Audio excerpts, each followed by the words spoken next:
we meet in homage to a man,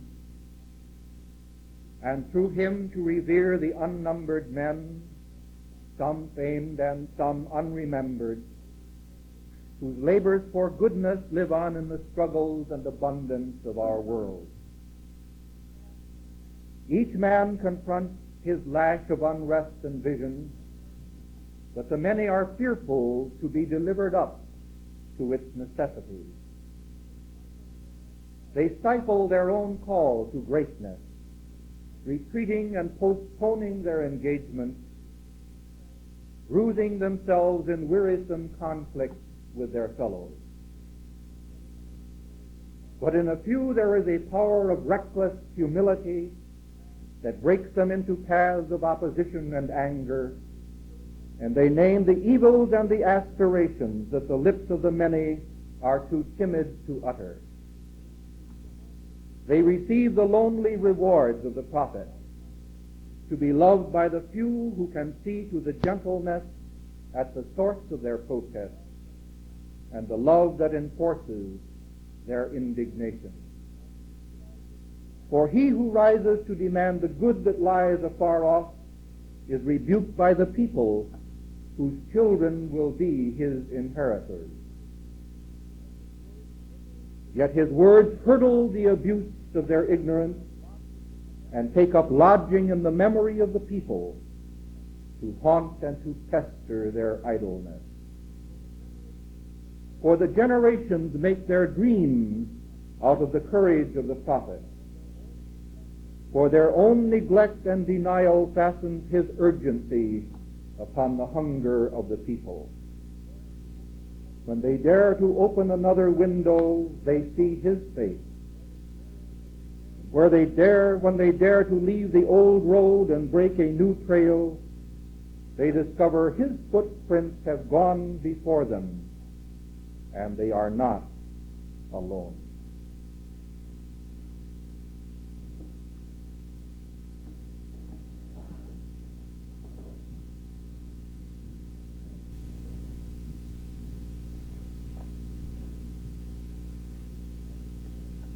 The tragic death of the Reverend James J. Reeb has aroused the conscience of America.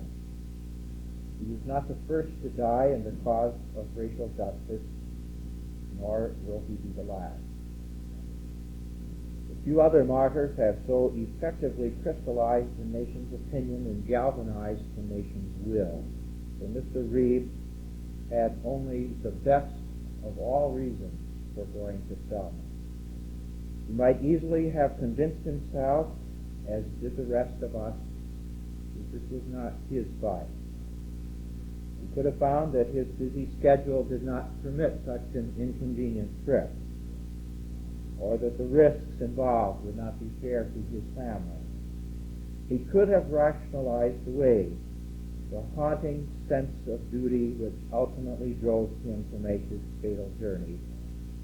But against all these human excuses, there was set that sense of involvement, which is the surest mark of the true Christian, the knowledge that mankind stands and falls together, that one man's burden is his brother's cross, that the solidarity of the race is the comradeship of suffering. It is my privilege to be a classmate of Jim in college. I got out the yearbook the other night. I was interested to notice that that year, 1950, the theme of our winter carnival was Alabama Bound. And I looked over the faces of my classmates. One of them now is in the House of Representatives. Several are theological professors. Others are professors in other universities and colleges. There are authors, musicians, artists, scores of parish pastors, teachers, businessmen and women. I suppose that day, in the spring of 1950, when one by one we walked across the stage to get our diplomas, there would have been very few votes cast for Jim Reeb. as the one who would change the course of American history. And yet those who knew Jim were not surprised to learn that he had gone to Selma. One recalls that years ago, when we were classmates at St. Olaf College, we had spent the better part of an evening trying to persuade him to join the ranks of the Lutheran seminarians. Jim was Presbyterian in those days. He wasn't convinced that Lutherans were involved enough. We had just come back from World War II, and so many of our friends had laid down their lives in the struggle against fascism. We were haunted by the knowledge that the Nazi movement had come to flower among the largest concentration of Lutherans in the world. Perhaps this explains why Dietrich Bonhoeffer was our hero years before he flashed with such brilliance across the American theological scene. But we said that was in Europe. Here in America, things are different. But Jim remained unconvinced.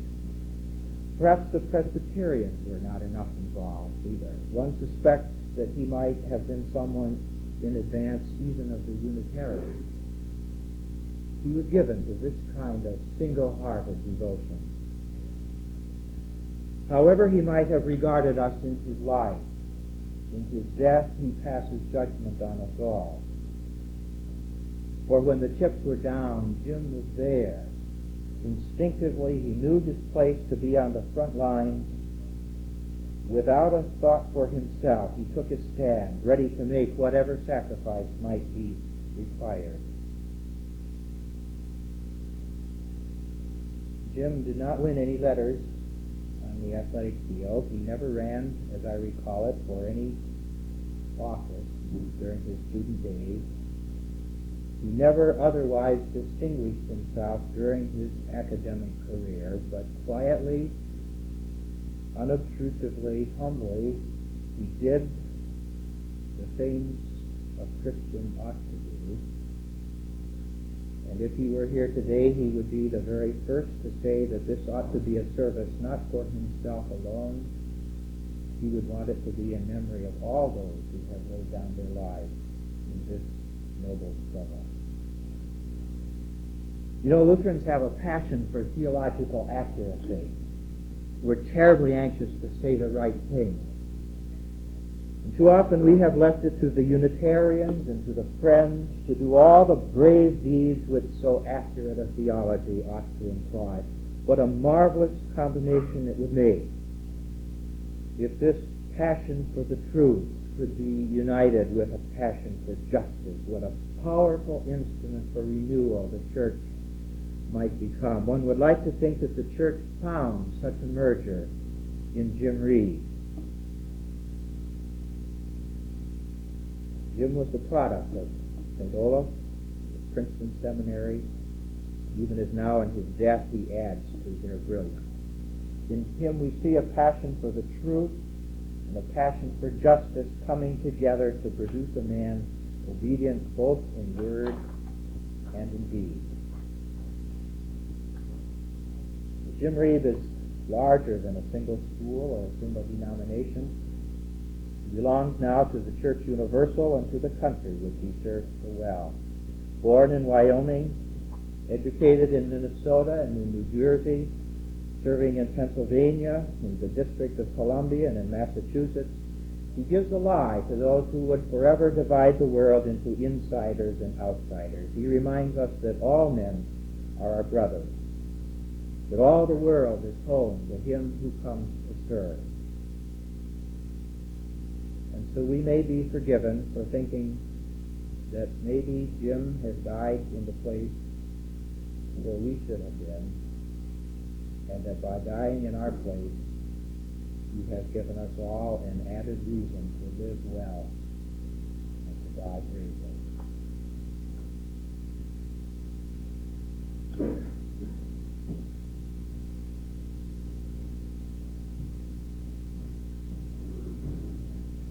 All of us will be aware that the memorial to the Reverend James Reeb is not to be worked out with words. However well put and carefully considered, here's a man who has led the way for all of us to follow. the way in which some of us may think we already have started to follow, albeit falteringly and at a distance. We see him as the example of a man who identified himself with others beyond himself, with men and women of another race. I think that this afternoon there is a mood among us, surely, of dedication. We would be dedicated to do the thing that, because we are here, we are not there to do. And some of us, as has been inferred, carry in our hearts some regret that we are not there. But we are there in spirit. And I think it is important that we are still here, many of us. For I would be reminded, at least in the circle of my own movement and action, that for which Mr. Reeb died, in identifying himself with as yet the incomplete battle for freedom, is still our battle in Ridgewood. And that so long as a single Negro is unable to live where he would be enabled to live, save for his race, or unable to secure employment where he would be able to secure employment save for his race, or under any duress whatsoever or any limitation whatsoever, so long as that is true, there is need for identification on the Ridgewood front as well. And I would think, too, of another area, that when these days are done, and may God grant that these days may soon be done, when the battle which is now being fought will be won, and it is as inevitable as day that follows night and spring that follows winter, isn't it? But when this battle is done, friends, I would call myself and you to a new identification. I feel that we will need then to be identified with the people whom we would consider the enemy, the Southern white. We will be then in a situation paralleling that which produced the carpetbagger after the Civil War. And there remains, it seems to me, for those of us devoted to the way of love, then graciously and lovingly and with reconciliation to lead the way back for these who will have been defeated in their stubborn resistance to justice. For it is America, and we are black and we are white, and we must learn to live together. And I think that the spirit of James Reeb would admonish us to a further task of identification and reconciliation all along the way.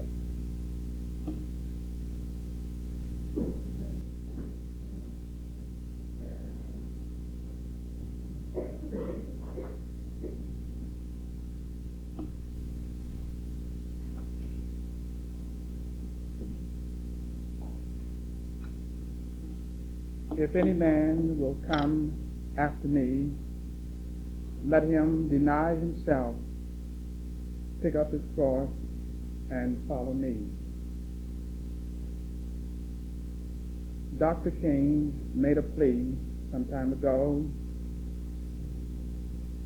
for the clergymen and for persons as individuals to come to Selmer to assist in a great movement for struggling towards freedom and for the rights of all mankind. The Reverend Reeb responded to that call.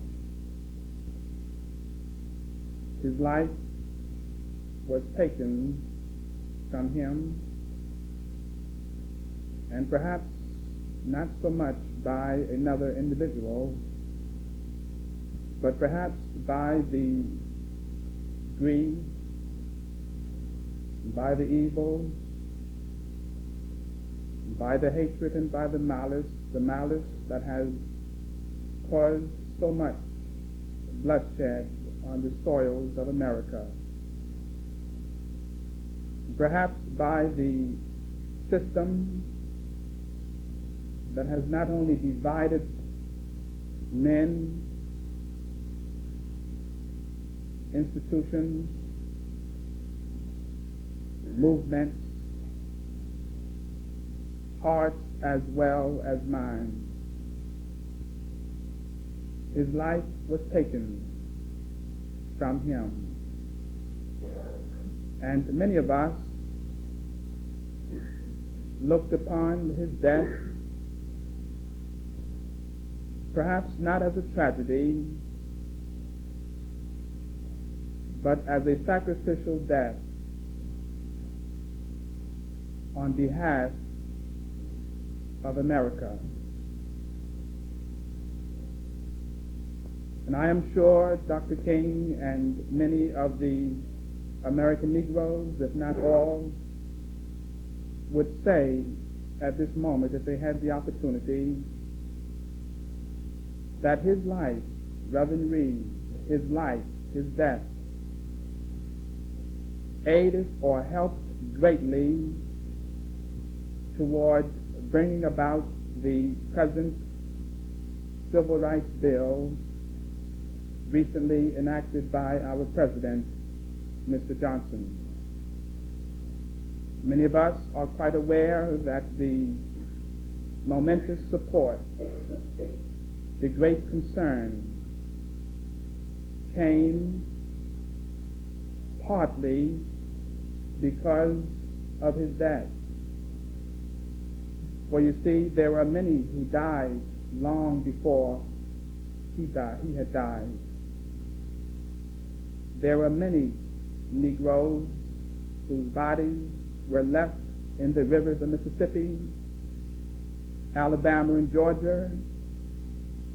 There were many who were hanged, whose bodies were cut asunder. Through the years, there existed a silence on the part of many thinking individuals. And so we are grateful to God for opening the minds of so many brethren in faith, such as Reverend Reeb and others. He recognized that he was a part of us. And this is a great lesson that all mankind must learn if we are to save America and save the world from total destruction. He recognized that he was a part of us. And so, when our brothers and when his brothers were suffering, as they are still suffering, he responded. He went down there to aid, I don't believe so much the Negro, but rather to aid his brethren who were in great distress. He also recognized that he himself was not free. For you see, no man is free until all men are free. This is a great lesson which is given to us through his life. We say then that he died as a saint because God's Spirit was radiated through his life. God's goodness and love was radiated through his life, and we are feeling the effects of it even now. And we shall feel the effects of a tomorrow and in the days to come. Reverend Reeb perhaps may not be with us in person, but his ideals, his thoughts are now a part of an eternal movement that will not end on earth, but will end in the very bosom of God, when each of us can say, that yellow man, that black man, that red man, that chinky-eyed boy, they are all my brothers and my sisters. James Russell Lowell once wrote these words to a friend, and I think they're most fitting for this occasion. Therefore I cannot think thee wholly gone. The better part of thee is with us still. Thy soul is hampering clay as aside hast thrown, and only fear wrestles with the ill. Thou livest in the life of all good things. What words thou speakest for freedom shall not die. Thou sleepest not, for now thy love hath wings to soar where hence thy hope could hardly fly. And often from that other world, on this some gleams from great souls gone before may shine to shed on struggling hearts a clearer bliss, and to clothe the right with lustre more divine. Indeed, James Russell Lowell has pictured perhaps the great thought that we attempt to say even now. If any man will come after me, let him deny himself, pick up his cross, and follow me. No mention of race, no mention of status. If any man, he recognized that great truth, and he shall live because of it.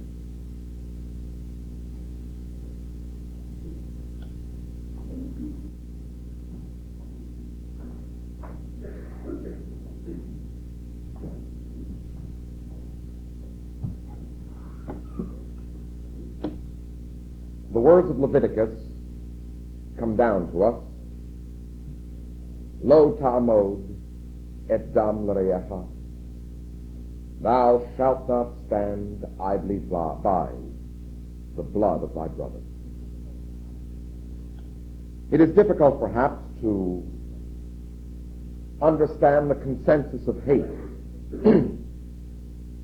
that gripped the club, that smashed the head of a man that I did not know, but to all appearances radiated a simplicity and gentleness of personality. It is difficult to understand, perhaps, what it is that moves men to raise their hands in anger and in rage, to strike down someone who rises up for a cause of decency, of justice, and of love. Sunday evening, before Reverend James Reeb was killed, many of us were in our comfortable homes, ensconced before that silver screen, to watch an old movie resurrected before us, Justice Judgment at Nuremberg. And when it had ended at 11 o'clock, the news came on. And there was that blue line of troopers radiating black and white.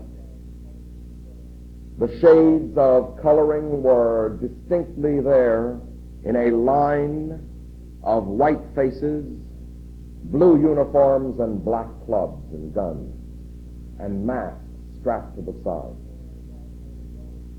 And then there was a row of marchers. It was almost all Negro.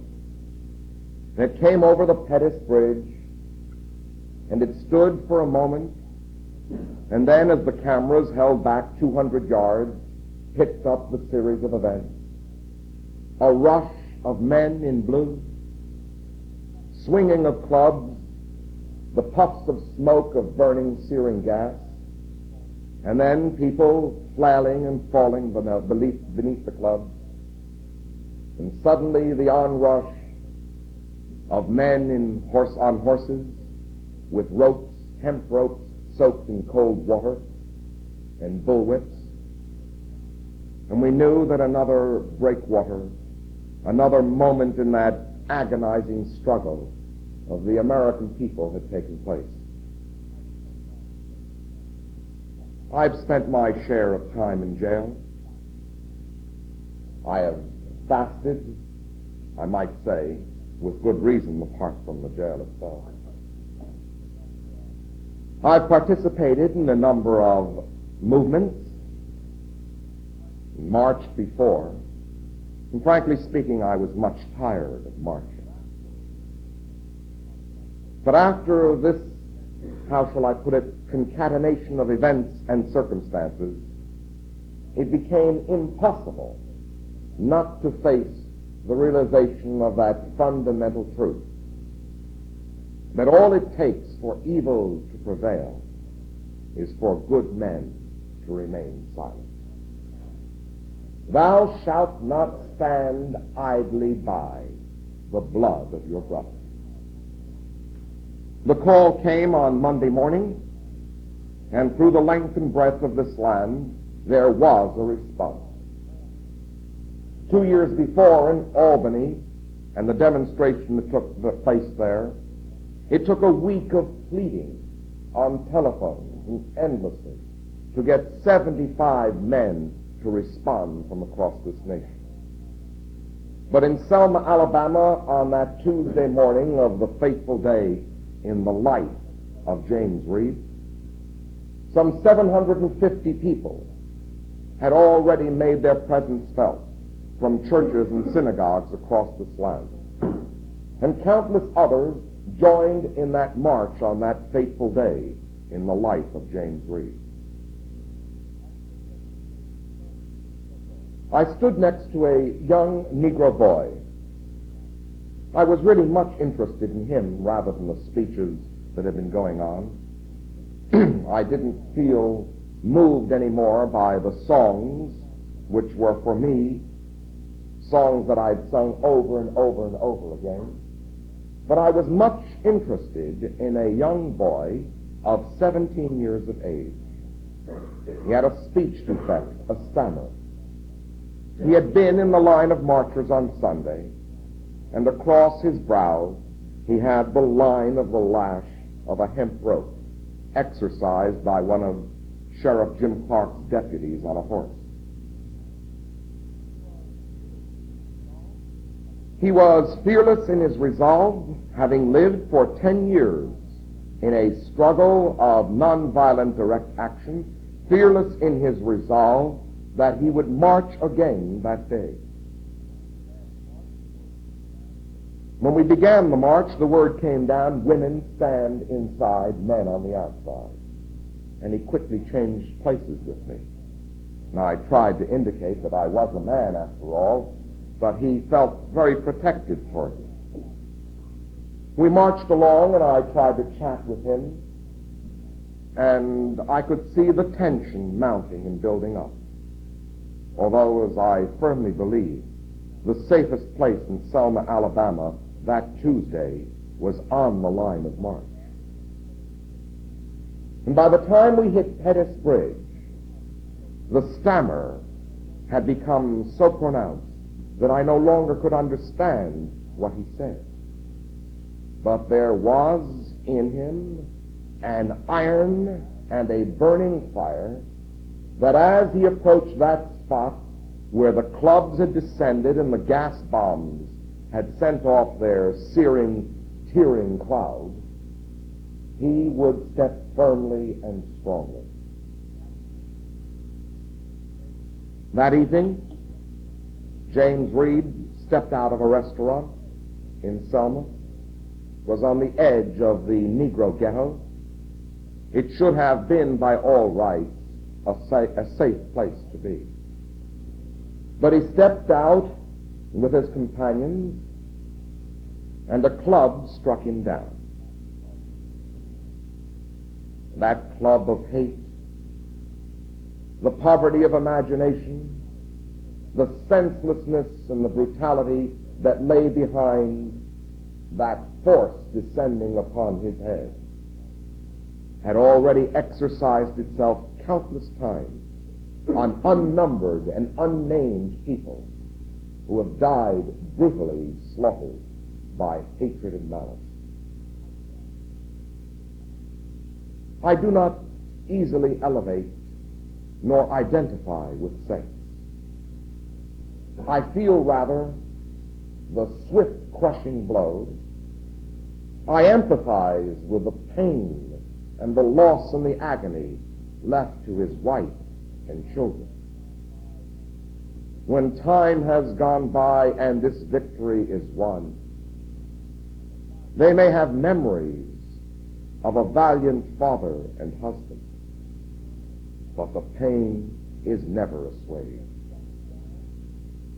The club that strikes down is wielded not alone by foolish, unhappy, and burdened men within whom hate rides like a wild horse. That club is wielded by the years of indifference of men of goodwill everywhere in this nation. We are not all guilty in that sense of having struck down James Reeb, but we all share a part of his death. We all must feel, at the very least, some sense of identity, that if there is meaning to his life given up foolishly, stupidly, callously, and brutally in a stupid moment of life, when man was confronted with a choice between what was so clearly right and true and what was so clearly false and counterfeit. If we must give it meaning, we can do so only by translating into our lives, in our communities and where we live, the dream that moved James Reeb to join the line of martyrs and to sacrifice himself. In reading about him in the New York Times and hearing some of the programs, it was quite clear that he was not given to mass action. He was not given to demonstrating. This was the first instance in his life when he had participated in this type of a demonstration. He had been brought to this moment of conscience and confrontation of self by the steady progression of pain and suffering endured and encountered by so many others in this struggle against race hatred.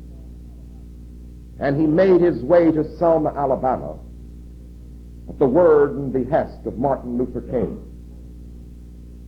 It seems to me those words ring true even in this moment and in this room here.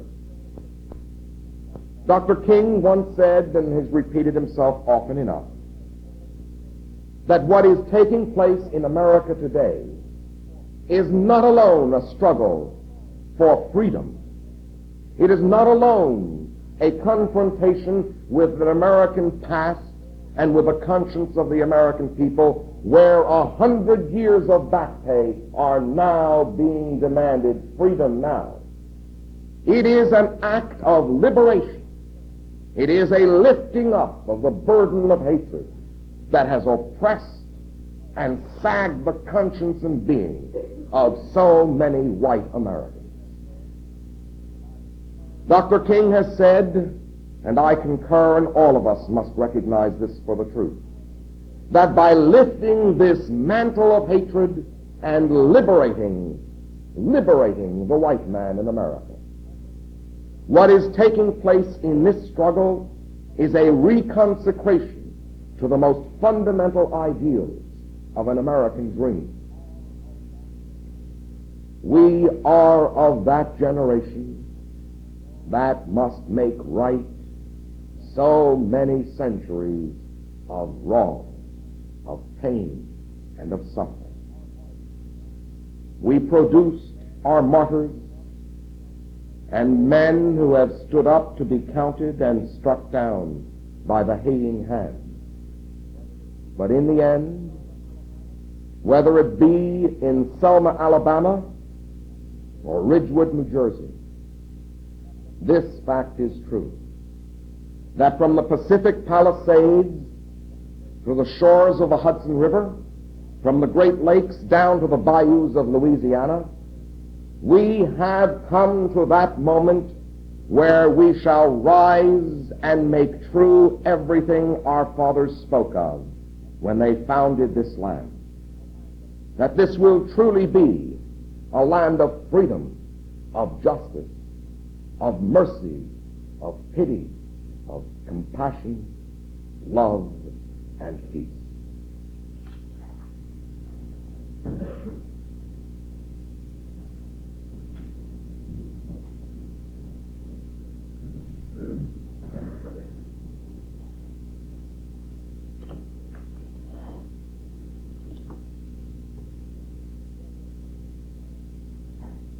It's rather unusual to be involved even in a small way in the creation of a martyr. And I'm sure that Jim Reeb would be as surprised as anyone to discover that he's a martyr today. And yet there's an awful authenticity about the fact that Jim Reeb was martyred in Selma. He's a terribly appropriate martyr for at least two reasons. His whole life was a testimony to a quiet determination to confront a fundamental American problem. He had devoted himself to the problems of the core city, the problems of racial hatred, and he sought, under whatever auspices, to work for the solution of these problems. Not in a very spectacular way. Jim was the one minister, I suppose, among the 50 Unitarians who were in Selma that day, the one you'd maybe least likely to notice. And yet it was clear to us that his commitment as a person, as a minister, was so solidly in this area of core city problems and race relations that if the people who struck him down had searched diligently, they could hardly have found a more appropriate man to kill. And there's a second way in which his death is appropriate, and that is that he symbolizes, as in a sense, a new generation of people who have only now discovered that the civil rights battle is their battle and one they can no longer avoid. As it happens, the Selma demonstration was the first one I was ever involved in. I had no disdain for demonstrators. I just never had quite made the decision to go. And Monday morning I got a call from Homer Jack in Boston and said, we're going to Selma, those of us who can make it. And I called up Melvin Vanderwerken at Community Church in New York to pass the word to him. And he said, well, I'll see who we can get from Community Church to go with you. It hadn't yet occurred to me that I was going, as a matter of fact. But at that moment it did become clear to me that I couldn't turn away from this one somehow, that there it was. It was something. I don't know why it hit so many of us the way it did, but there it was, and so we went. And there's another aspect of this martyrdom that's been touched upon today that I want to simply emphasize, and that is that this was a necessary martyrdom in a way, and it was necessary for reasons that none of us have any cause to be proud of. The fact of the matter is, Jimmy Lee Jackson was murdered not many days before, and no great horde descended on Selma or Alabama. It was only when a white man died, a white minister died, and that the conscience of this country was aroused. And I think we ought to think long and hard about that. We really ought to try to understand what that means. And I think here again, Jim's life is quite appropriate too as a memorial for us to ponder today. He had been living the truth as he knew it, and I think some of the rest of us discovered that we hadn't been. And his death reminded us something we shouldn't have had to be reminded of, namely that one cannot very long live in denial of what one knows to be the truth and still remain a man. There's one aspect of the experience at Selma that Jim knew, but the rest of us learned when we got there. It's something that's particularly hard for white liberals to face, and that is that the whole structure of our society makes it almost impossible for us to really have an experience of brotherhood. I want to sketch in very briefly the contrast between New York City and Selma, Alabama in these terms. My office is in New York. I go in on the train. I sometimes ride in the subways at night, and the place I least look forward to going anywhere near is Harlem. And just by the very structure of our society, dark skin spells danger to most of us. And no matter how committed you are to a liberal point of view, no matter how hard you try to overcome, you cannot really avoid the feeling deep down that color means danger. When we got to Montgomery Airport about 10 o'clock at night, and half a dozen or a dozen of us discovered each other and organized a little convoy and went into Selma. Got there about 11 o'clock, 11:30 at night. It was a bit, well, we weren't exactly relaxed about this trip. There had been before people killed in the night in the South. We got to Selma and got to Brown's Chapel, and there were hundreds of Negroes, and we were home. We were safe. There was sanctuary. Now this is an experience that most of us probably will not have the good fortune to have, but yet I would think it's important for us to realize how deprived we are because of the lack of this experience, and how important it is for us to realize that this is one of the things that many people discovered in Selma, and one of the things that many of the rest of us will have to keep on rediscovering because of the way our present society is constituted, and that is, we can't live brotherhood in our society as it is today. And we have to learn every day, every week, we have to learn how to remember this. We have to, above all else, it seems to me, out of this whole thing, avoid a sense of self-righteousness. We're gathered in a Unitarian church, and we're all proud, insofar as you can have pride in a thing like this, that Jim Reeb was a Unitarian minister. But in a larger sense, he belongs not to one denomination, not even to one particular struggle in the cause of freedom. He belongs to that long and mostly anonymous collection of individuals who have died not because they intended to die. I'm sure Jim Reeb didn't go down to Selma with the intention of dying. But he belongs to this large company of people who died simply because enough of the time they were where the danger was that finally it caught up with them. And most of us aren't going to even have an opportunity to face this kind of danger. But we will have an opportunity to do other things. And perhaps above all, we have a continuing opportunity to try to understand who we are and where we live and what it is that the world calls for us to do in connection with this enormous struggle. And believe me, it's not over yet.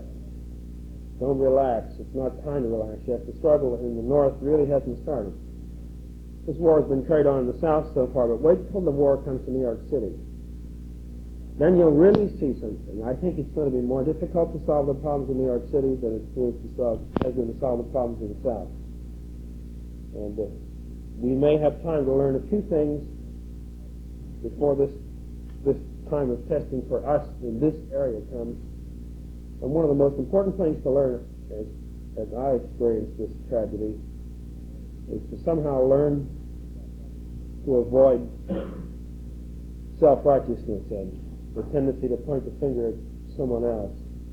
I wrote something for use in the service this morning which still strikes me as appropriate, and I'd like to close my remarks with something which I want to say fairly carefully. We are saddened and sickened today by the brutality and the bloodlust of our age. Men choke